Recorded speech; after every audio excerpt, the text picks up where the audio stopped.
As a soldier, I've served on 2 deployments to the Middle East. Every single day I was confronted with the cost of these regime change wars. These regime change wars have been carried out under the guise of humanitarian cause in countries like Syria.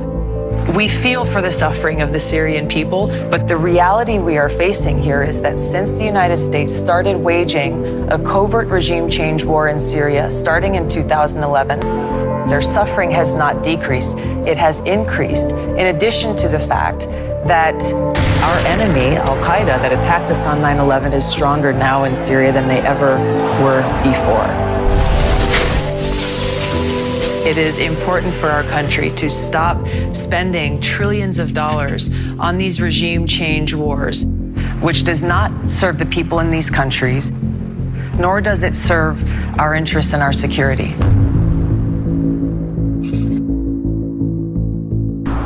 Leaders in both parties think that we should be acting as the policemen of the world,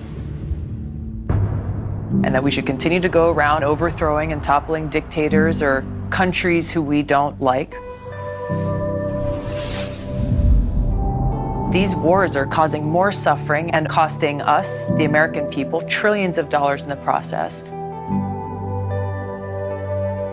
Like so many of you, it is painful and disheartening to see how much divisiveness is being fomented by those who wish to tear us apart. We have people in positions of power who are not thinking about the well-being of the people and our planet. Where is that conversation about the needs of our people? Where is the conversation about peace? Every time we launch these interventionist regime change wars, it is not only our veterans who pay the price for that. Every single one of us pays the price. We have spent trillions of your taxpayer dollars to pay for these wars, taking those dollars away from our communities and our people who need them right here at home. You want to see Medicare for All made into law, right? You want to see more investment in our teachers and our education systems on rebuilding our infrastructure to protect our planet. Unless we end these regime change wars, we will not have the resources we need to serve the needs of our people and our communities right here at home. As Commander-in-Chief, I will honor those who give their lives in service to our nation by ending wasteful, unnecessary wars and only sending our troops on missions that are truly worthy of their great sacrifice. I'm inspired every day by people in places like Standing Rock, where people came from all over this country, all walks of life, all different races, ethnicities, religions, people who represented and symbolized the fabric of this country and who stood courageously for life, for water. These are the people who are taking that love for each other and that love for our country and putting it in action, even if it means risking their own safety and their own well-being. We see these acts of courage around us coming from people who are not looking to have their name in a headline, people who are taking a stand and speaking the truth in their communities, in their small towns, who are gathering in Washington, who are making sure that their voices are heard. They're not asking for much. They're asking to be able to live. Unless we protect our water, there is no economy. There are no jobs. There is no life. It's as simple as that. I know who I am, I know what I stand for, and I know my purpose in life and why I'm in this fight. I've been through battles before. As long as we are focused on our purpose of service, then no matter how many arrows they throw at us, no matter how many attacks they lob at us, there's no reason to be afraid. They're attacking because they're afraid. Yeah. Right. That's what's happening. Yeah. They're afraid of being exposed. They're afraid of the truth. They're afraid of the power of the people, recognizing that we won't be blindly led or abused or cheated. So every time you see these bad news stories come out or you see these things happening, first of all, notice that it's almost never about the substance of the issue. It is almost always about name calling and cheap attacks because they can't argue on the substance. I look forward to those substantive debates. We are going to have different ideas on issues. That's what our politics should be about. But when you see those attacks come, know it's because they're scared and know that what we're doing is working. We're spending 40% more on our Pentagon budget than we were at the height of the Iraq War. Yeah. That's over $200 billion more. We could send everyone to college for free and end homelessness and still have about $100 billion left over. Yeah. Just with the extra we're spending on the military since the height of the Iraq War. You say instead of wasting billions of dollars on regime change wars, we can invest some of that peace dividend to end homelessness across America. I can't tell you, I almost cried when I saw you tweet that, because nobody's talking about homeless people because they don't have a constituency. They're not a voting constituency. And so you're just doing that because you're an actual human being who cares? It is our brothers and sisters and neighbors and friends all across this country who are either homeless or who are right on the brink. This is something that people wrongly think is only impacting our urban cities. It is something that is impacting our rural communities as well. We had a woman who came and testified in front of the Financial Services Committee who shared her story about she was someone who was living, middle class American life, thought that never in any circumstance would she be someone who would be homeless or would need to know where a shelter is nearby. But she faced a serious medical situation that depleted her money, her reserves, and then was divorced. And she literally became one of those people that she didn't really know or understand, where she was trying to figure out, where is the nearest shelter? Where can I go? She was there to bring voice to so many people in this country who have gone through that themselves, and make sure that their voices are being heard in the halls of Congress so that we can address this urgent crisis. Our democracy was designed so that voters could choose their politicians, not so politicians could choose their voters. Across the country, state governments have rigged electoral maps to preserve political power, putting their interests over the people that they represent. Elected officials need to be held accountable to their voters, not shielded from competitive elections. So we must ensure that all voters, Republicans, Democrats, and Independents, are fairly represented in our electoral maps. We must join hands and stand up against those who perpetuate bigotry, hatred, and violence against our brothers and sisters because of their race, religion, or sexual orientation. There is no one in our government at any level who has the right to tell any American who they should be allowed to love or who they should be allowed to marry. My record in Congress for over 6 years shows my commitment to fighting for LGBTQ equality. I serve on the Equality Caucus and recently voted for passage of the Equality Act. Maybe many people in this country can relate to the fact that I grew up in a socially conservative home, held views when I was very young that I no longer hold today. I've served with LGBTQ service members, both in training and deployed downrange. I know that they would give their life for me, and I would give my life for them. I want to bring up the issue of religion because it is one that we have seen for too long, and we continue to see being used to foment bigotry and elicit fears and suspicions in people because of someone who holds a religion that may be different from the most. We see this in politics all the time. President John F. Kennedy went through this test when he ran for president, where people questioned how his Catholic faith would drive and influence his policies. I am not the Catholic candidate for president. I am the Democratic Party's candidate for president, who happens also to be a Catholic. Whatever issue may come before me as president, if I should be elected, I will make my decision in accordance with what my conscience tells me to be in the national interest. I took my oath of office on the Bhagavad Gita when I was first sworn into Congress in 2012.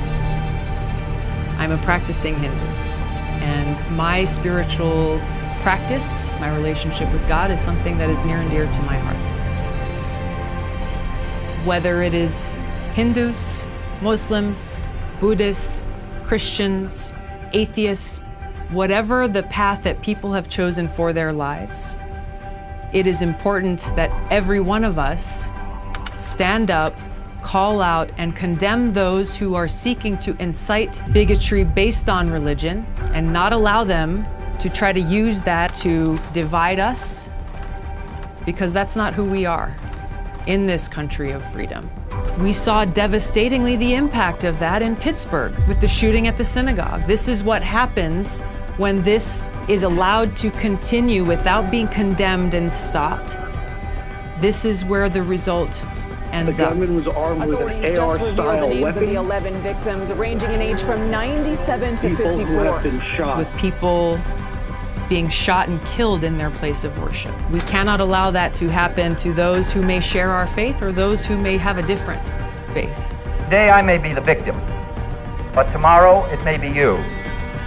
Until the whole fabric of our harmonious society is ripped apart at a time of great national peril. So as we stand for peace abroad, we have to stand for peace and freedom here at home amongst our brothers and sisters. We must stand up. We must fight for the soul of our country. Stand up against bought and paid for politicians who kowtow to special interests, selling their votes to the highest bidder. Where instead of draining the swamp, our president has turned it into a cesspool of corruption. We must stand up against big pharma and insurance companies who extort those who are sick, who put their profits above the health and well-being of our people. We have to fight to make sure that every single American gets the quality health care that they need through Medicare for all. We must stand up against the big Wall Street banks who gamble with our money and our future. Stand up against overreaching intelligence agencies and big tech companies who take away our civil liberties, privacy, and freedoms in the name of national security and corporate greed. WikiLeaks founder Julian Assange. Julian Assange was arrested this Julian morning. Assange is arrested in London this morning. The WikiLeaks In a computer hacking conspiracy Assange was by the dragged US out of the Ecuadorian embassy in London today. literally carried out by British authorities this Conspiracy morning. by the Hacking conspiracy by the US. U.S. officials charged WikiLeaks founder Julian Assange with violating the Espionage Act on Thursday. Charging Assange under the Espionage Act will have a serious chilling effect on our most fundamental rights of freedom of speech and freedom of the press. Every American, certainly every journalist, must strongly condemn this anti-democratic act by the Trump administration. We must stand up against private prisons who are profiting off the backs of those who are caught up in a broken criminal justice system. A system that puts people in prison for smoking marijuana while allowing corporations like Purdue Pharma, who are responsible for the opioid-related deaths of thousands of people, to walk away scot-free with their coffers full. This so-called criminal justice system, which favors the rich and powerful and punishes the poor, cannot stand. I'm going to have to put cuffs on you because Officers stopped the 69-year-old great-grandmother at a security checkpoint Let's turn around. after discovering a small bottle of CBD oil in her purse. The recent arrest of a grandmother for possession of CBD oil, a resin from the cannabis plant that's used to treat arthritis and other ailments, underscores the absurdity and hypocrisy of federal laws related to marijuana. So while grandma is getting arrested for possessing medicine that contains CBD oil, Americans are still being prescribed highly addictive opioids, even when a non-addictive painkiller would be enough. I've introduced a bill in Congress that would end the federal marijuana prohibition. And as president, I'll remove marijuana-related convictions from the records of otherwise law-abiding Americans. But to get to the root of the opioid crisis, Congress needs to pass my bill, the Opioid Crisis Accountability Act, that would hold pharmaceutical companies accountable for their deceptive and illegal marketing and distribution of opioid drugs. As president, I will make sure that those responsible for this opioid epidemic are held accountable. The big pharmaceutical companies that callously lie and market a drug that they know is highly addictive just to increase their profits will be prosecuted to the fullest extent of the law. We must stand united and stand strong against those in both parties who never tire of war. Neocons and neolibs who drag us from one regime change war to the next and who are exacerbating the new Cold War, pushing us to the brink of nuclear war. We deserve better. Our country deserves better. Here are the steps that Donald Trump has taken to create a war with Iran. First, he tore up the Iran nuclear agreement. I am announcing today that the United States will withdraw from the Iran nuclear deal. Second, he has escalated crippling sanctions against Iran. The sanctions kicking in at midnight Sunday target Iran's oil exports, banking, and shipping, even though UN inspectors say Iran is still complying with the nuclear deal. The United States will pursue additional sanctions, tougher than ever before. Third, he designated Iran's military as a terrorist organization. Secretary of State Mike Pompeo has announced that the U.S. is designating the Iranian Revolutionary Guard as a terror group. Today, the United States is continuing to build its maximum pressure campaign against the Iranian regime. I'm announcing our intent to designate the Islamic Revolutionary Guard Corps, including its Quds Force, as a foreign terrorist organization. With this terror designation, the U.S. can sanction pretty much anybody who talks to or deals with or has any business whatsoever with the IRGC. And fourth, he continues to deploy more and more U.S. troops to the region. Just moments ago, the Pentagon authorized an additional 1,000 American troops to the Middle East in response to growing concerns over Iran. The Trump administration announced yesterday that a U.S. aircraft carrier and a bomber task force are being sent to areas closer to Iran. Yes, there will indeed be hell to pay. Let my message today be very clear. We are watching, and we will come after you. We've got to stop Donald Trump from starting a war with Iran. I'm asking you to join me and support my legislation, the No More Presidential Wars Act.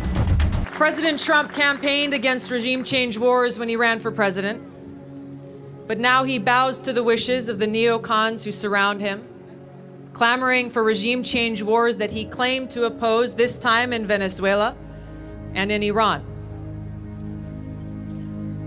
These powerful politicians dishonor the sacrifices made by every one of my brothers and sisters in uniform, their families, as they are the ones who pay the price for these wars. In fact, every American pays the price for these wars that have cost us trillions of dollars since 9/11. Every dollar that we spend on regime change wars or on the new Cold War and this nuclear arms race is a dollar coming out of our pockets. Dollars that should be used to address the very real urgent needs of our people and our communities right here at home. We must stand up. Stand up against powerful politicians from both parties who sit in their ivory towers, thinking up new wars to wage, new places for people to die. All that being said, when you are talking about the fact that you are against war and you are against our foreign policies, I get very excited and I get very hopeful and I get tearful. But I also feel very hopeless. Why I feel hopeless? Because our system, our foreign policy is built in a way that we thrive when other people fail in the other part of the world. We had Bernie Sanders and we all were so excited that maybe he will bring a change. But his own party stopped him from doing that. Tulsi, I'm all for you. And I hope that I'm gonna stand on those polls and vote for you in 2020, hoping that you will.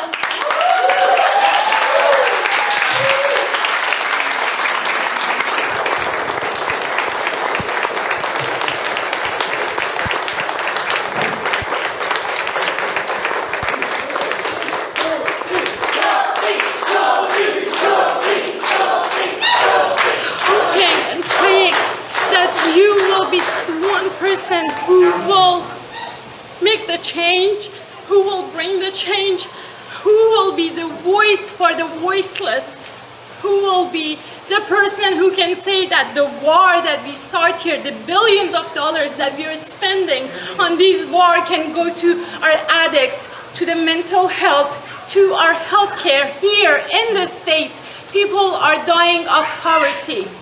And yet people are dying of poverty in Afghanistan, in Syria, in Yemen, in Iraq, in parts of Africa, because we have started those wars. Tulsi, how are you going to fight your own party, our own Democrats? How? Yes.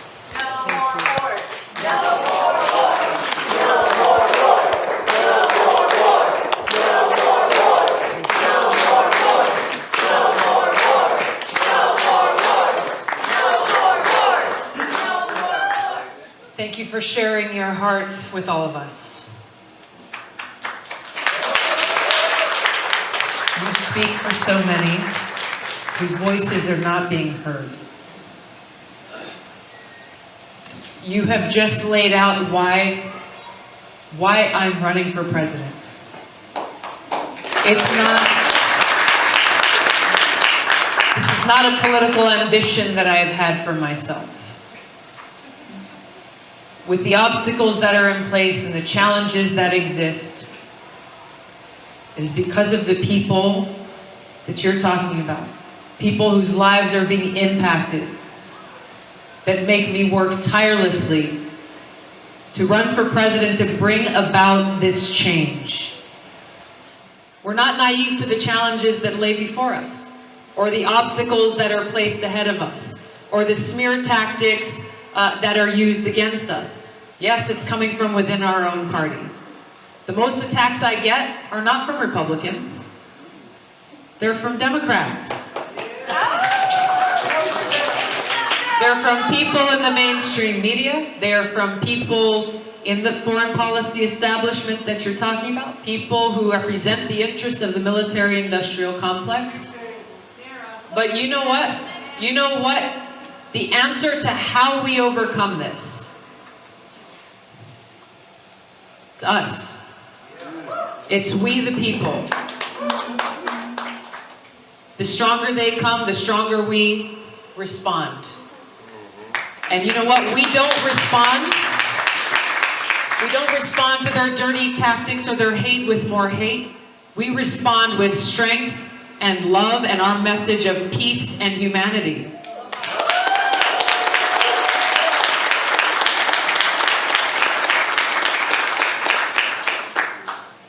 We cannot lose faith in the power that we hold within our own hands, our own feet, our own voices, and our hearts. It is only when we reclaim our own voices and our own power in dictating the change in this country that we need to make that we can be successful. People will get into a lot of conversations about political tactics and how do we win this race and who's going to beat Donald Trump. Bluntly, and I might get in trouble for saying this, what does it matter if we beat Donald Trump if we end up with someone who will perpetuate the very same crony capitalist policies, corporate policies, and waging more of these costly wars? This is why I'm running for president. This is not a joke. This is not for fun. This is not about me. It's about all of us. It's about our future. Making sure that we have one. I ask for all of your support. I ask you to stand shoulder to shoulder with me in this movement for peace abroad, peace at home, so that we can fight for that path towards a bright future with opportunity and justice, equality, and respect for all. Thank you so much for coming out, everybody.